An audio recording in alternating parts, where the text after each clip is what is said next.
আসসালামু আলাইকুম। Breaking news, Iran মার্কিন নৌবাহিনীর জাহাজগুলোর উপর হামলা চালিয়েছে। হরমুজ অবরোধ করে থাকা যেই 15টা যুদ্ধ জাহাজ, সেই জাহাজে অবশেষে ইরান হামলা চালিয়েছে। ড্রোন দিয়ে, রকেট লঞ্চার দিয়ে, আরো বিভিন্ন মিসাইল দিয়ে হামলা চালিয়েছে এবং এতে আমেরিকার ব্যাপক ক্ষয়ক্ষতি হওয়ার সম্ভাবনা রয়েছে। আমরা যদি ইন্ডিয়া টুডের খবর পড়ে শোনাই, হরমুজ প্রণালী ঘিরে উত্তেজনা আবার বিপজ্জনক মোড় নিয়েছে। আমেরিকা একটি ইরানি জাহাজ জব্দ করার পর পাল্টা পদক্ষেপ হিসাবে মার্কিন সামরিক জাহাজে বড় ধরনের ড্রোন হামলার দাবি করেছে ইরান। নরবরে যুদ্ধবিরতির মধ্যেই এই ঘটনাগুলো দুই দেশের মধ্যে সংঘাত নতুন করে তীব্র হওয়ার আশঙ্কা আরো বাড়িয়ে দিয়েছে। ইরানের আধা সরকারি বার্তা সংস্থা তাসনিম নিউজ বলেছে, যুক্তরাষ্ট্র একটি ইরানি বাণিজ্যিক জাহাজ গুলি করে সেটি জব্দ করার পর ওমান সাগরে মার্কিন সামরিক জাহাজগুলোকে লক্ষ্য করে ড্রোন হামলা করে ইরানি বাহিনী। প্রতিবেদনে বলা হয়, এই হামলা ছিল ওই মার্কিন অভিযানের সরাসরি প্রতিশোধ। তবে হামলার পরিমাণ, কতগুলো ড্রোন ব্যবহার করা হয়েছে এবং এতে মার্কিন বাহিনীর কি পরিমাণ ক্ষতি হয়েছে তা নিয়ে বিস্তারিত জানা যায়নি। আপনারা জানেন, গতকালকে মার্কিন president Donald Trump social media Truth সোশ্যালে বলেছেন যে তারা একটি ইরানিয়ান জাহাজ আটক করেছে, নাম হচ্ছে টুস্কা। এই টুস্কা আটক করেছে। এটা বিশাল বড় জাহাজ, একদম একদম উড়োজাহাজ ক্যারিয়ারের মতো এত বড় জাহাজ। তাদেরকে বলা হয়েছিল তোমরা এসো না, তারপরও ইরান মানেনি। ইরান বলেছিল এটা আমাদের এলাকা, তোমরা বাধা দেওয়ার কি। তারপর আমেরিকা জাহাজটাকে আটক করেছে। আটক করার আগে জাহাজটার ক্ষতিসাধন হয়েছে এবং আটক করার পরে বলেছে এই জাহাজটা আমেরিকার কারো তালিকাভুক্ত, এখন এটাকে পরীক্ষা নিরীক্ষা করা হবে।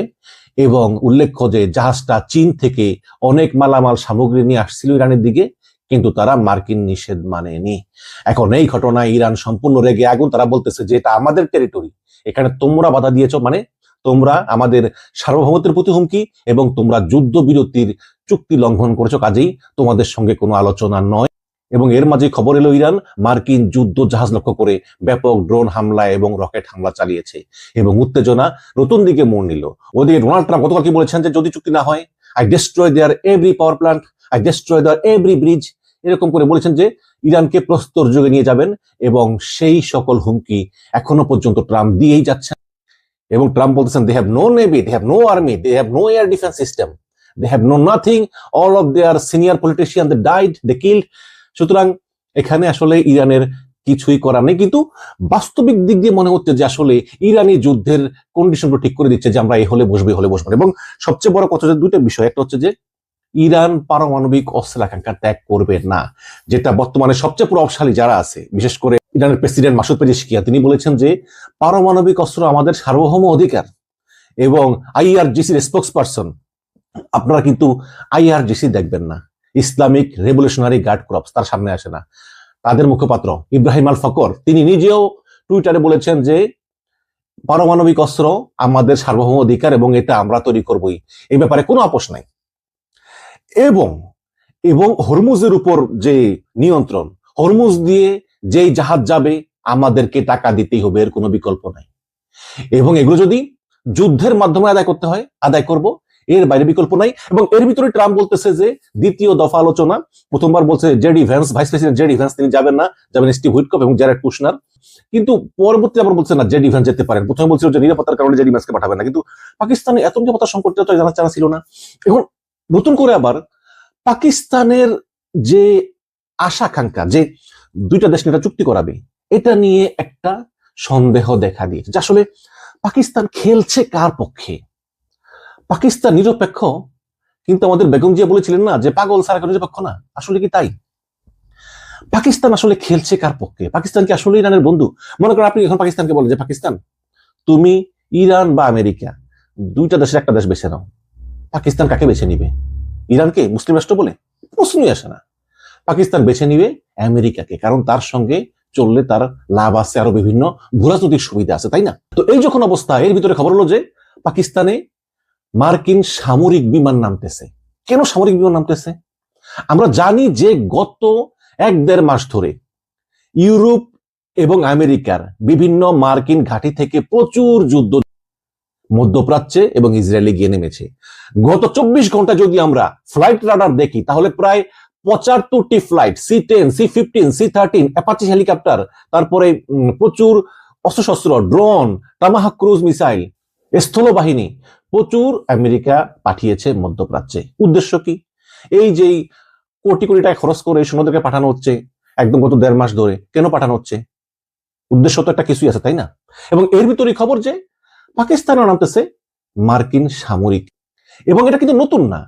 আমার খেয়াল আছে যখন বাইডেনের আমলে বাইডেন ঘোষণা দিল যে তারা আফগানিস্তান থেকে মার্কিন সামরিক বাহিনী সরিয়ে নিবেন, তারপর ব্যাপক হট্টগোল হলো, বোমা হামলা হলো, মার্কিন বাহিনী মারা গেল, হাজার হাজার আফগানিস্তানের লোকজন মার্কিন কার্গো বিমানে উঠে পড়লো, তাদেরকে আমেরিকা নিয়ে গেল। এই হট্টগোলের ভিতরে বাইডেন পাকিস্তানকে বলেছিল যে আমাদের কিছু বিমান তোমরা রাখো আপাতত, তারপরে আমরা পরে নিব। পাকিস্তান হেল্প করেছে।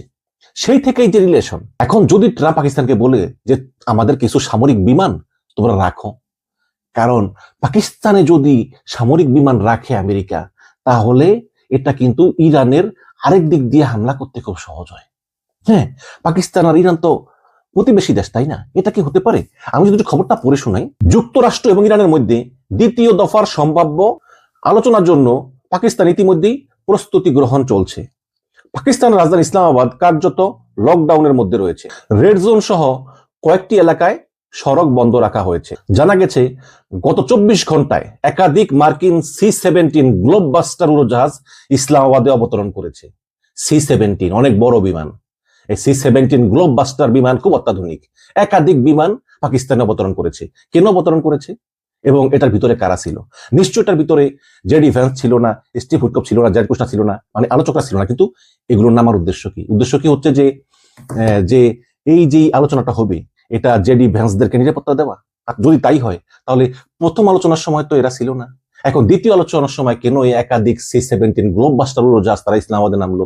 উদ্দেশ্য কি? পাকিস্তান সম্পূর্ণ নীরব। আন্দোলু এজেন্সিকে পাকিস্তানের একাধিক সোর্স বলেছে যে ইরানের সঙ্গে সম্ভাব্য দ্বিতীয় দফার গুরুত্বপূর্ণ বৈঠকের আগে এই বিমানে করে বিভিন্ন প্রতিনিধিরা পাকিস্তানে পৌঁছান এবং বিমানগুলি ইসলামাবাদে অবতরণের পর প্রতিনিধিরা 5 তারকা হোটেলে যান বলে অন্তত 3টি সূত্র নিশ্চিত করেছে। এবং একটি ফ্লাইট ট্র্যাকিং ওয়েবসাইটে তথ্যের বরাতে জিও নিউজ বলেছে যে এটি আমেরিকার ভাইস প্রেসিডেন্টের সম্ভাব্য সফরের প্রস্তুতির অংশ। মানে জেডি ভ্যান্স যে আসবেন পাকিস্তানে, এইটার অগ্রবর্তী দল হিসাবে এই বিমানগুলো আসছে। কিন্তু এর আগের বার তো আসে নাই, এবার কেন আসলো, তাই না?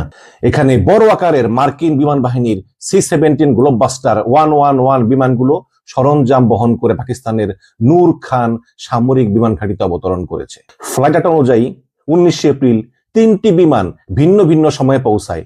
একটি 8:30টায়, একটি 11টায়, আর একটি 2টা 40-এ, এবং আরো কয়েকটি বিমান পথে রয়েছে বলে জানিয়েছে। তো ঘটনা আসলে কি ঘটতেছে, খেলা কোন লেভেলে চলতেছে আমরা কিছুই জানি না, কিন্তু শুধু এটুকু বুঝতে পারি যে ইরান নমনীয় হবে না। এখন ট্রাম্পের কাছে একটাই উপায়, সেটা হচ্ছে ইরানের সব শর্ত মেনে নিয়ে চুক্তি করা, যেটা আসলে ট্রাম্পের মতো মানুষের পক্ষে অসম্মানের।